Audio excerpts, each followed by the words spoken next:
今回は中古の iPhone 購入のメリット、デメリット、注意点について検証したいと思います。皆さんは中古の iPhone の購入を検討されていますか？この動画で少しでも皆さんの中古 iPhone 購入の参考になれば幸いです。このチャンネルの動画ではガジェットについて紹介しています。少しでも皆さんの役に立つ動画を作っていきますので、画面右下にある登録ボタンを押してチャンネル登録よろしくお願いします。この動画は2021年2月11日時点での情報に基づいて配信しています。ご了承ください。この動画の流れですが、最初に中古 iPhone 購入のメリットについて検証します。次に中古 iPhone 購入のデメリットについて検証します。そして中古 iPhone 購入の際の注意点について検証します。最後に中古 iPhone 購入の方法について検証します。この動画の説明欄にタイムラインのリンクを貼っておきますので、好きなところから見ることができます。ぜひ活用してください。中古 iPhone 購入のメリットについてですが、1番目のメリットは何といっても価格の安さにあります。新品の iPhone は通常あまり値引きされることはありません。またドコモなどキャリアの iPhone も昔のように MNP などで大幅な値引きができなくなっています。そのような中で中古の iPhone の価格は新品の iPhone に比べて安く魅力的に感じることがあると思います。2番目のメリットは中古 iPhone の端末の数や種類が豊富であるという点です。中古端末の数や種類が豊富にあるので、購入する側にとって自分が好きな中古の iPhone を選ぶことができます。3つ目のメリットは iPhone は型落ちでも性能が高く快適に使うことができるという点です。私は iPhone 6S を持っていますが、発売から5年経過した今でもネット閲覧、動画視聴、ゲーム、カーナビ用途、音楽プレイヤー用途、写真や動画や撮影用途など様々な用途で活躍してくれています。重いゲームなど高い負荷がかかることをしなければ今でも快適に使えるだけの実力を持っています。また iPhone の特徴として長い期間 OS のアップデートに対応しており、その端末を長く使うことができるのも iPhone の大きな魅力の一つです。私の上げた別な動画で iPhone 6S の使用感と活用について検証した動画がありますので、ぜひその動画もご覧ください。この動画の説明欄のリンク、この動画右上のびっくりマーク、私のチャンネルから見ることができます。それでは中古 iPhone の1つ目のメリットである価格について見ていきましょう。これから紹介する価格はあくまで私が調べた参考の価格です。実際にはこれと多少違うかもしれませんが、ご了承の上ご覧ください。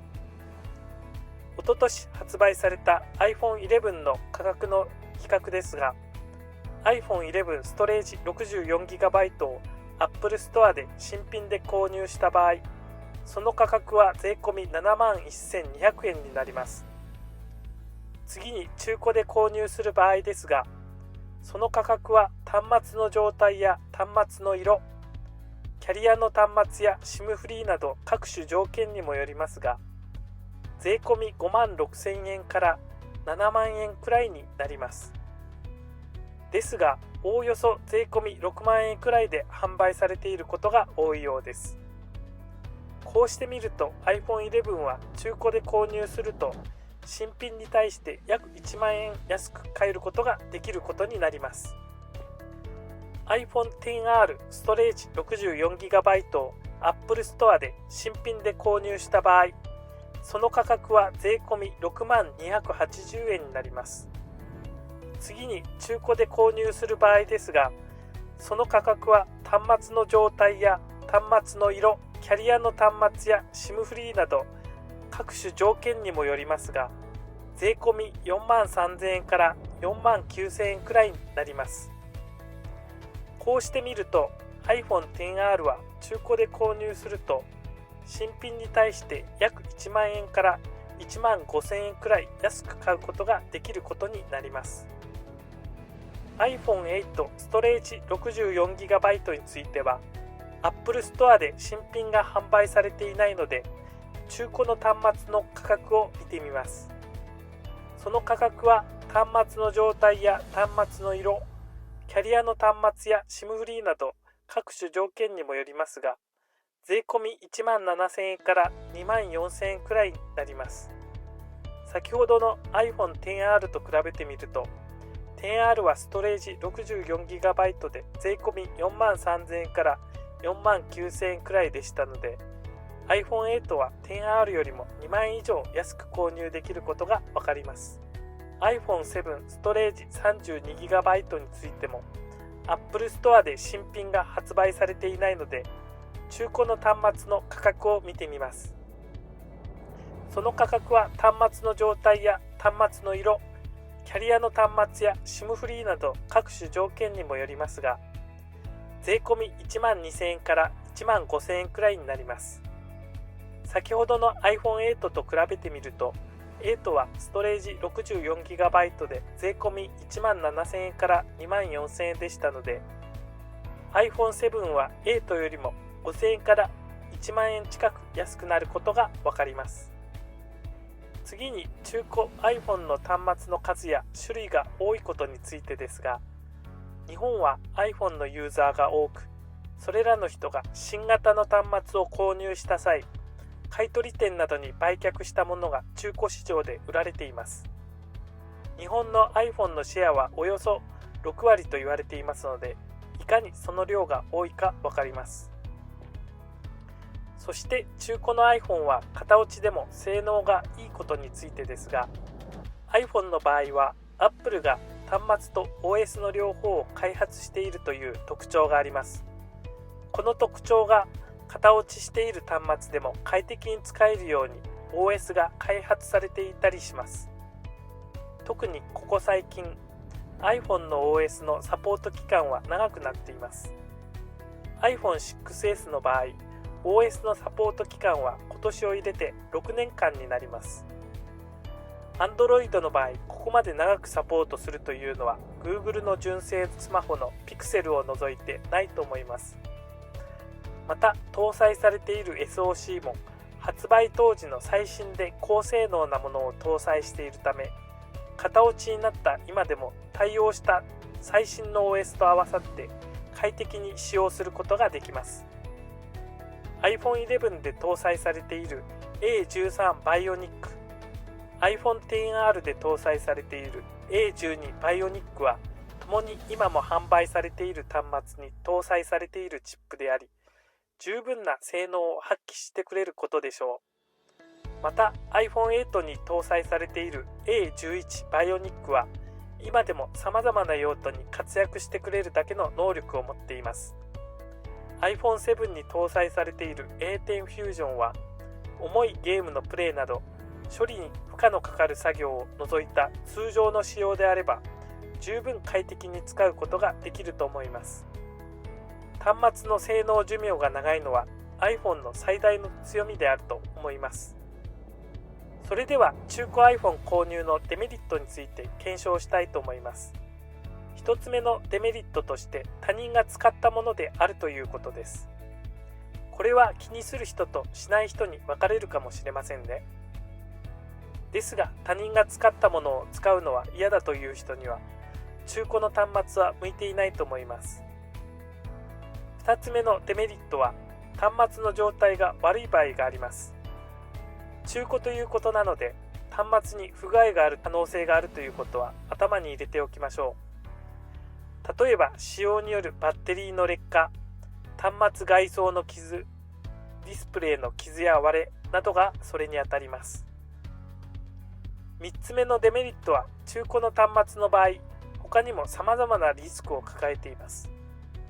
これはこの後の注意点での検証で詳しく述べます。次に中古の iPhone 購入時の注意点について検証します。1つ目は購入前に端末の状態をしっかり確認しておく必要があります。先ほど中古端末購入のデメリットでも説明しましたが、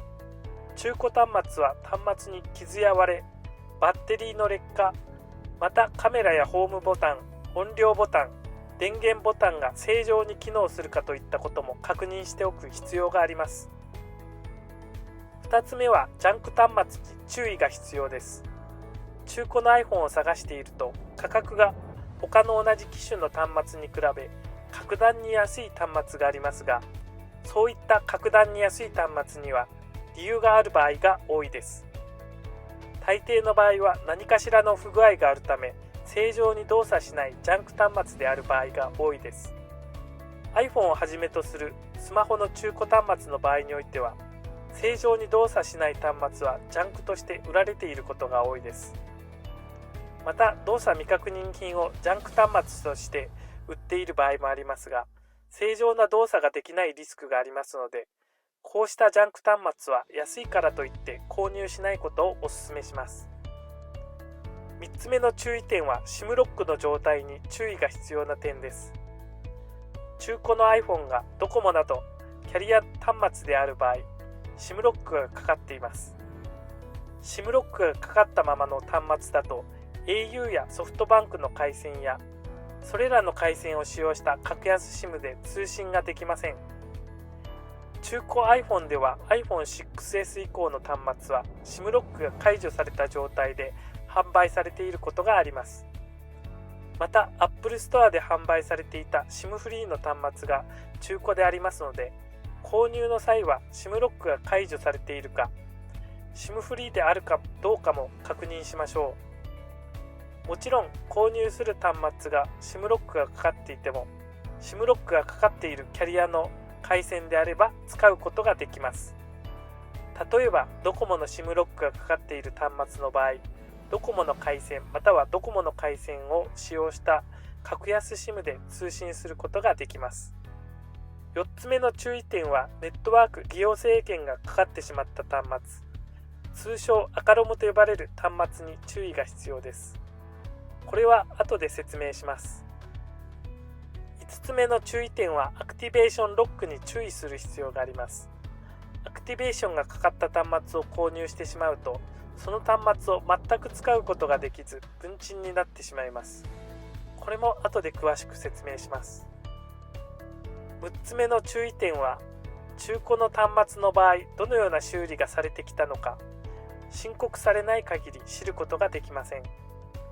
Apple 正規の修理店でない非正規修理店で修理された端末や、非純正のバッテリーやパーツを自分で交換した iPhone は Apple で下取りに出すときに引き取ってもらえません。またそのような端末は Apple 正規店での修理を断られる場合があります。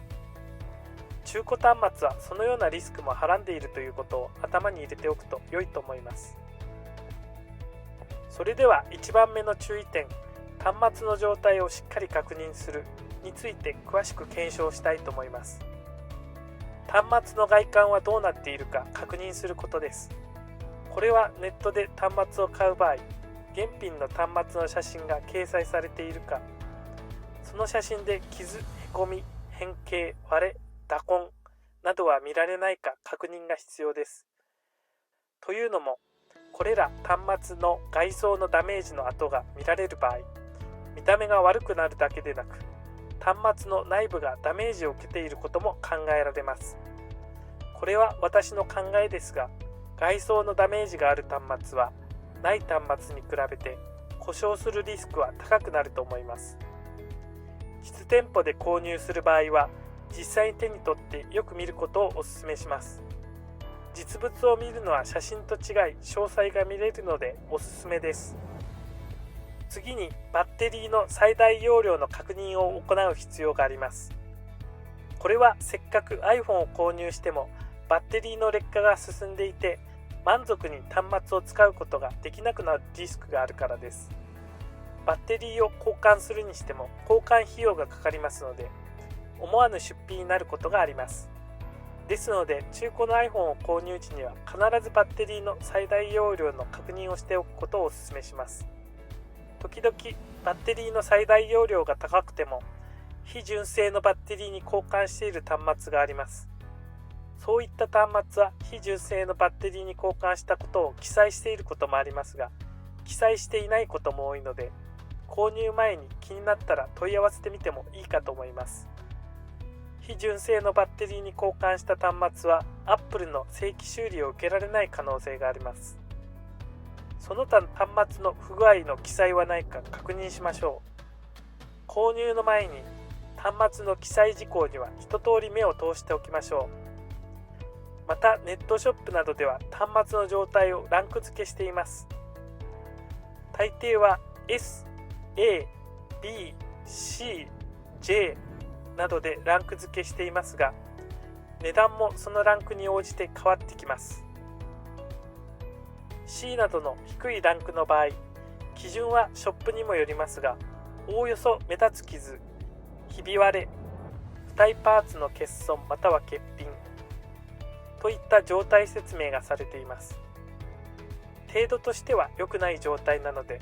その端末がどういった理由で低いランクになっているのか確認した方が良いでしょう。J ランクはジャンク端末で正常に動作しない端末のことです。値段も格安になっていますが、そのままではまともに使えない可能性が高く、手を出すのは控えた方が良いと思います。ネットショップや実店舗の場合、中古端末でも購入端末の保証を行っているところがあります。保証の有無や内容はショップにより違いますので、購入の際はこの保証の内容にも目を通しておきましょう。次に赤ロムに注意ということで、中古端末のネットワーク利用制限について検証したいと思います。キャリアで販売されていた中古 iPhone 端末の場合、その端末の支払い状況でネットワークの利用制限がかかることがあります。購入を検討している端末のネットワーク利用制限の状態は、ネットショップの場合は端末のところに記載している場合もありますが、自分で調べる方法もあります。それは端末の IMEI という番号の確認が必要になります。そしてドコモなどのキャリアのウェブページ上でネットワーク利用制限の状態について調べることができるページがありますので、そこで IMEI の番号を入力して調べることができます。ネットワーク利用制限の状態には3つの状態があります。1つは丸という状態で、これはその端末の代金がきちんと支払われていて問題なく使用できる状態の端末です。この状態だとネットワークの利用制限がかかる可能性はゼロではありませんが、限りなく低いと思います。次に三角という状態があります。これは端末の支払いが残っており、今は問題なく使用できるが、将来的にネットワーク利用制限のかかる可能性がある状態です。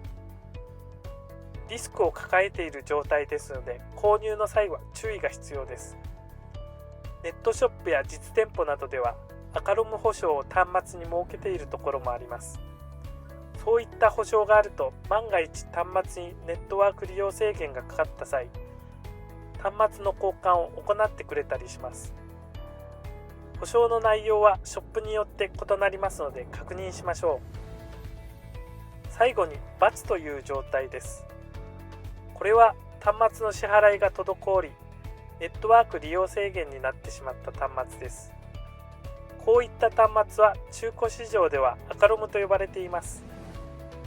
ネットワーク利用制限がかけられると、その端末でそのキャリアの回線での通信が一切できなくなってしまいます。携帯電話としての機能が果たせなくなるので、ネットワーク利用制限がかかった端末は注意しましょう。そしてアクティベーションロックのかかった端末に注意することについて詳しく説明します。iPhone や iPad といった Apple のモバイル端末では、盗難や紛失などで不正に入手した端末を不正に操作されないようにアクティベーションロックがかかるようになっています。このアクティベーションロックがかかった状態になると、端末の所有者の Apple ID とパスワードを入力しないと解除できない仕組みになっています。これが中古市場の場合、